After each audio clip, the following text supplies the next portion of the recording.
Hey everybody, we are in day 24 of our In the Bible or Through the Bible in a Year plan. We are working through Exodus currently. Today we're going to start in Exodus 19. We're reading through the Christian Standard Bible, that's a CSB.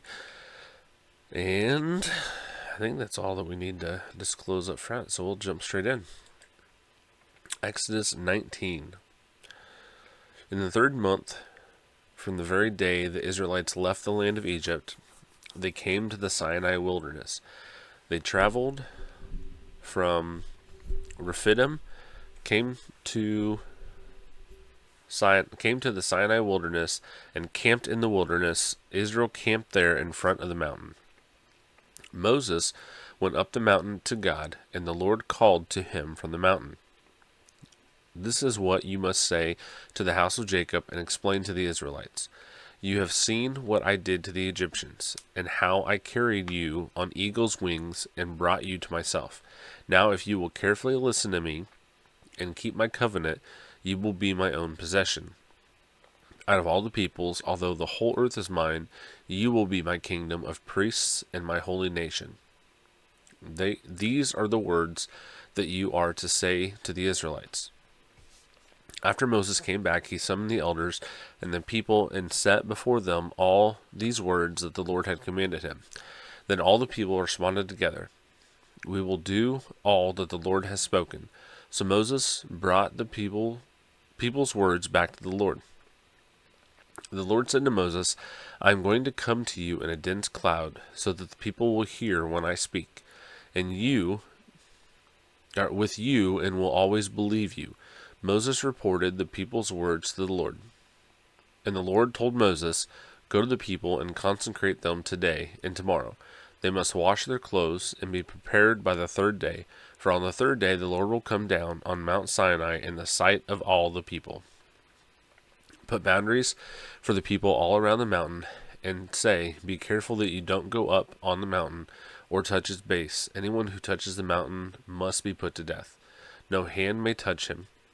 Instead, he will be stoned or shot with arrows and not live, whether animal or human. When the ram's horn sounds a long blast, they may go up the mountain." Then Moses came down from the mountain to the people and consecrated them, and they washed their clothes. He said to the people, "Be prepared by the third day. Do not have any relations with women." On the third day, when morning came, there was thunder and lightning, a thick cloud on the mountain, and a very loud blast from a ram's horn, so that all the people in the camp shuddered. Then Moses brought the people out of the camp to meet God, and they stood at the foot of the mountain. Mount Sinai was completely enveloped in smoke because the Lord came down on it in fire. Its smoke went up like the smoke of a furnace, and the whole mountain shook violently. As the sound of the ram's horn grew louder and louder, Moses spoke, and God answered him in the thunder. The Lord came down on Mount Sinai at the top of the mountain. Then the Lord summoned Moses to the top of the mountain, and he went up. The Lord directed Moses, "Go down and warn people, do not break through to see the Lord, otherwise many of them will die. Even the priests who come near the Lord must consecrate themselves, or the Lord will break out in anger against them." Moses responded to the Lord, "The people cannot come up Mount Sinai, since you warned us. Put a boundary around the mountain and consecrate it." And the Lord replied, "Go down and come back with Aaron, but the priests and the people must not break through to come up to the Lord, or he will break out in anger against them." So Moses went down to the people and told them. All right, chapter 20. We're starting to see here the importance of consecration, of holiness, that there cannot be anything unclean in the presence of God. It's not necessarily that God cannot have unclean things around him, or that God doesn't like unclean things. Like I mean, literally think of it like a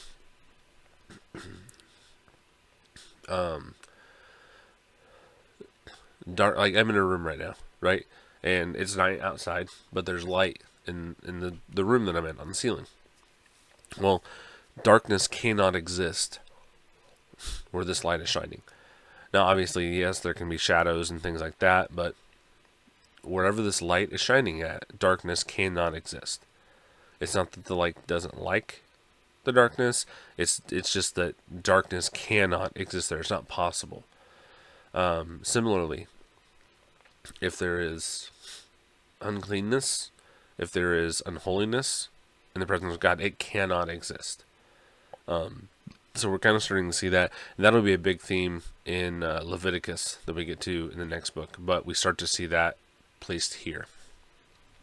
Okay, chapter 20. Then God spoke all these words. I am the Lord your God, who brought you out of the land of Egypt, out of the place of slavery. Do not have other gods besides me. Do not make an idol for yourself, whether in the shape of anything in the heavens above, or on the earth below, or in the waters under the earth. Do not bow and worship to them, and do not serve them, for I, the Lord your God, am a jealous God, bringing the consequences of the father's iniquity on the children to the third and fourth generation of those who hate me, but showing faithful love to 1,000 generations of those who love me and keep my commands. Do not misuse the name of the Lord your God, because the Lord will not leave anyone unpunished who misuses his name. Remember the Sabbath day to keep it holy. You are to labor 6 days and do all your work, but the seventh day is a Sabbath to the Lord your God. You must not do any work, you, your son or daughter, your male servant or female servant, your livestock, or the resident alien who is within your city gates. For the Lord made the heavens and the earth and the sea and everything in them in 6 days. Then he rested on the seventh day. Therefore the Lord blessed the Sabbath day and declared it holy. Honor your father and your mother, so that you may have a long life in the land that the Lord your God is giving you. Do not murder, do not commit adultery, do not steal, do not give false testimony against your neighbor, do not covet your neighbor's house, do not covet your neighbor's wife, his male or female servant, his ox or donkey, or anything that belongs to your neighbor. All the people witnessed the thunder and lightning, the sound of the ram's horn, and the mountain surrounded by smoke. When the people saw it, they trembled and stood at a distance. You speak to us, and we will listen, they said to Moses. But don't let God speak to us, or we will die. Moses responded to the people, Don't be afraid, for God has come to test you, so that you will fear him and will not sin. And the people remained standing at a distance as Moses approached the total darkness where God was. Then the Lord told Moses, This is what you are to say to the Israelites. You have seen that I have spoken to you from heaven. Do not make gods of silver to rival me. Do not make gods of gold for yourselves. Make an earthen altar for me, and sacrifice on it your burnt offerings and fellowship offerings, your flocks and herds. I will come to you and bless you in every place where I cause my name to be remembered. If you make a stone altar for me, do not build it out of cut stones. If you use your chisel on it, you will defile it.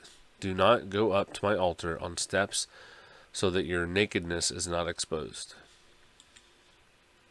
Chapter 21. These are the ordinances that you are to set before them. When you buy a Hebrew slave, he is to serve for 6 years. Then in the 7th year he is to leave as a free man without paying anything. If he arrives alone, he is to leave alone. If he arrives with a wife, his wife is to leave with him. If his master gives him a wife and she bears him sons and daughters, the wife and her children belong to her master, and the man must leave alone.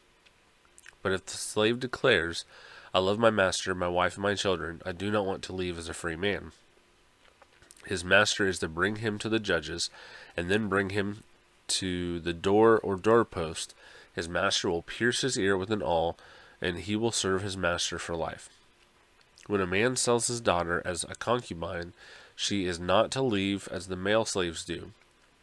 If she is displeasing to her master, who chose her for himself, then he must let her be redeemed. He has no right to sell her to foreigners because he has acted treacherously toward her.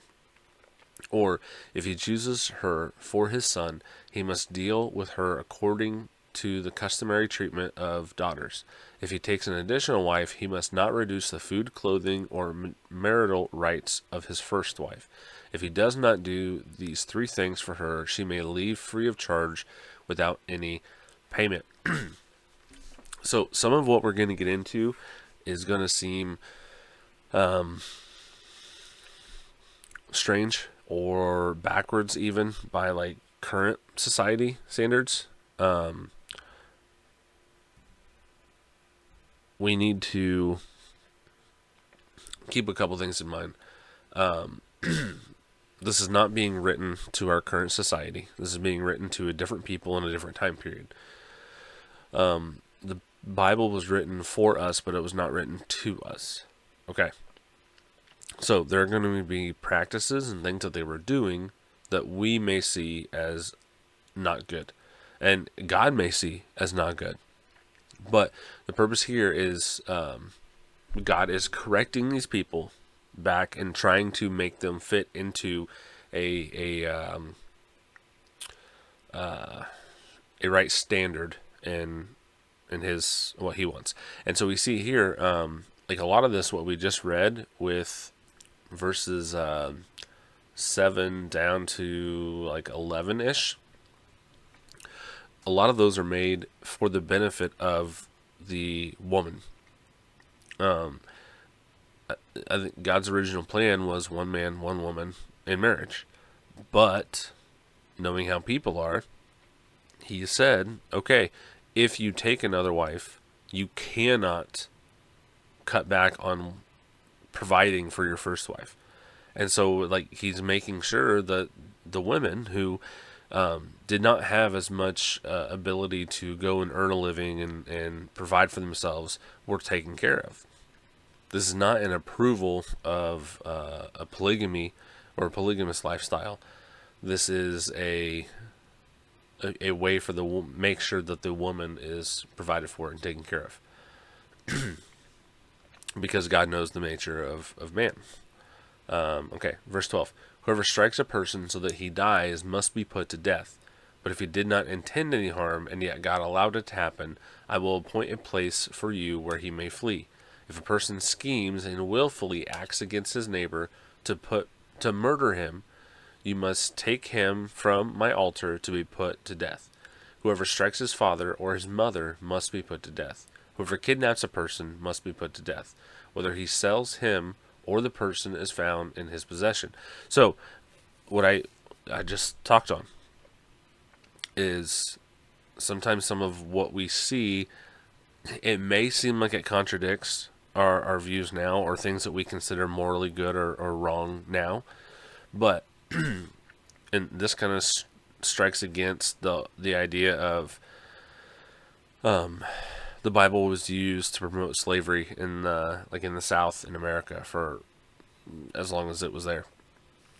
But really, the slave trade in America was against the Bible from the get-go because, you see here in verse 16, whoever kidnaps a person must be put to death. Slaves that we had in the U.S. were kidnapped from Africa and brought over.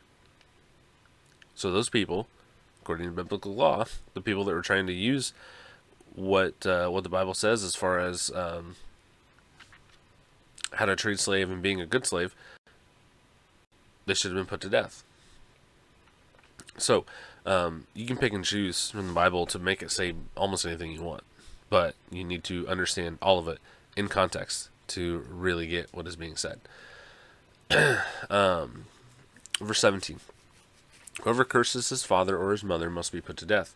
When men quarrel and one strikes the other with a stone or his fist, and the injured man does not die but is confined to bed, if he can later get up and walk around outside leaning on his staff, then the one who struck him will be exempt from punishment.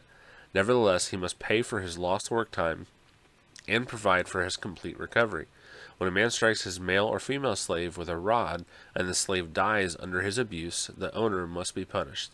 However, if the slave can stand up after a day or two, the owner should not be punished, because he is his owner's property. Again, this was put in place to help protect slaves. When men get in a fight and hit a pregnant woman so that her children are born prematurely but there is no injury, the one who hit her must be fined as the woman's husband demands from him, and he must pay according to judicial assessment. If there is an injury, then you must give life for life, eye for eye, tooth for tooth, hand for hand, foot for foot, burn for burn, bruise for bruise, wound for wound. Okay. This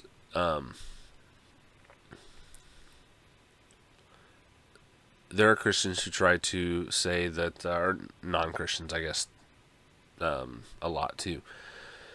They try to say that the Bible doesn't talk about abortion or doesn't give a clear answer, or they'll take a passage that we'll read a little later on, and I'll bring this up when we get to that, saying that this is actually about abortion. This is a way to have an abortion, right? But what we see here is that whatever happens to that unborn baby will also happen to whoever did it. And that is in the case that two people are fighting and they accidentally hit a pregnant woman. How much more would this go into play for someone who is intentionally killing babies? You cannot make a pro-abortion stance from the Bible. Period. End of story. You can't. It doesn't exist. You cannot be a Christian and be pro-abortion. Verse 26. When a man strikes the eye of his male or female slave and destroys it, he must let the slave go free in compensation for the eye. If he knocks out the tooth of his male or female slave, he must let the slave go free in compensation for his tooth. Again, these are there to help protect the slaves. When an ox gores a man or a woman to death, the ox must be stoned, and its meat may not be eaten, but the ox owner is innocent. However, if the ox was in a habit of goring, and its owner had been warned, yet does not restrain it, and it kills a man or a woman, the ox must be stoned, and its owner must be put to death. If instead a ransom is demanded of him, he can pay a redemption price for his life in the full amount demanded from him. If it gores a son or a daughter, he is to be dealt with according to the same law. If it gores a male or female slave, he must give 30 shekels of silver to the slave's master, and the ox must be stoned. When a man uncovers a pit or digs a pit and does not cover it, and an ox or a donkey falls into it, the owner of the pit must give compensation. He must pay it to its owner, but the dead animal will become his. When a man's ox injures his neighbor's ox and it dies, they must sell the live ox and divide its proceeds. They must all divide the dead animal. If, however, it is known that the ox was in the habit of goring, yet its owner has not restrained it, he must compensate fully, ox for ox. The dead animal will become his. That is it for today. Now, there's a lot of what we're starting to see here that are rules, regulations, things like that put into place. And as we get into these, understand that all of these are made to help the society function in a way that is allowing them to grow and flourish. And there's going to be a lot of like seemingly random off-the-wall situations, but that's what the purpose of these are, is to help show how people are to interact with each other. So we have 3 questions. The first one: what does the establishment of the covenant Mount Sinai reveal about God's relationship with his people, and how can we apply this understanding to our own faith? I think it shows that God wants he wants to set up a way for us to have relationship with him. It's not just a set of rules to follow. Like, the rules that are there to follow are so that we can be in covenant with him. It's not just because he wants us to do this. It's not just because he wants to show that he has power. It's because he wants to be in relationship with us. Question 2. How do the 10 Commandments serve as a guide for moral living, And which commandment do you find the most challenging to uphold in your life? So we can see the Ten Commandments. They are kind of the basis for our modern government. Not entirely, but a very, very large part, at least in the U.S. and the West. And so that kind of where our moral framework in the West comes from. Not 100%, but a large portion comes from this. Now, I would say personally, the hardest commandment for me to make sure I follow is probably not murder. No. Although there's some days with some people that I feel like that might be the hardest one. Honestly, I would probably say the Sabbath, because I just keep very, very busy. I work a 9 to 5 job, at least 40 hours a week, usually more than that.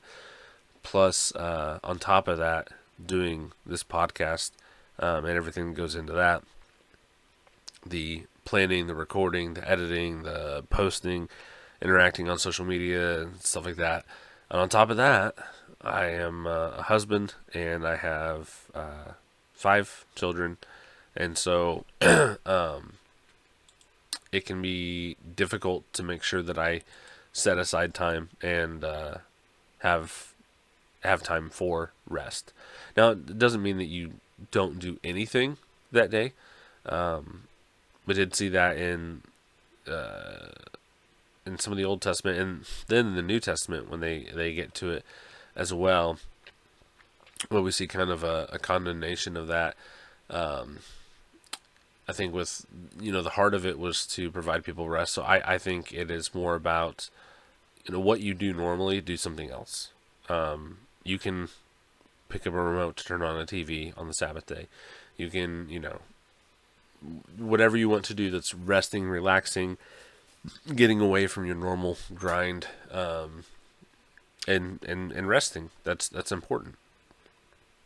Question number 3. In what ways can we foster a deeper understanding of obedience to God's commands in our daily lives and communities? So while we may not technically be under the law, I do think it is still good to view the law and see, especially like some of the moral things. I think a good rule of thumb is look at things that were punishable by death in the Old Testament, and those are things that are still, I think, are important to try to follow, and leading a healthy Christian lifestyle.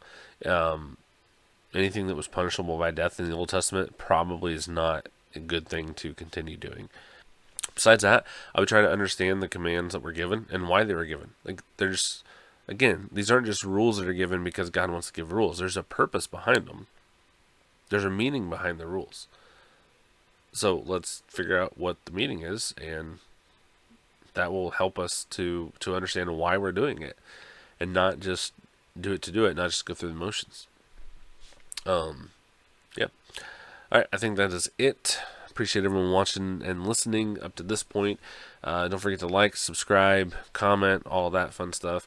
If you've been blessed by this, pass it along to other people. That's the best way that podcasts grow, is by word of mouth. So if you've been blessed by this and you know other people you think may be as well, pass it on to them and help it grow that way. Appreciate everyone watching and listening. If you are interested, there's some links in the description. One for the Bible we're reading through. It's the CSB, but it's an apologetic study Bible. Phenomenal resource. I highly, highly recommend. I would also, there's another link down there that is a review of that Bible that I did a little while back, kind of talking about why I think it's such a good translation and why I recommend it so highly. So if you're interested in those, you can find them in the description. If not, no worries. Appreciate even considering. And until tomorrow, when we continue in Exodus, God bless.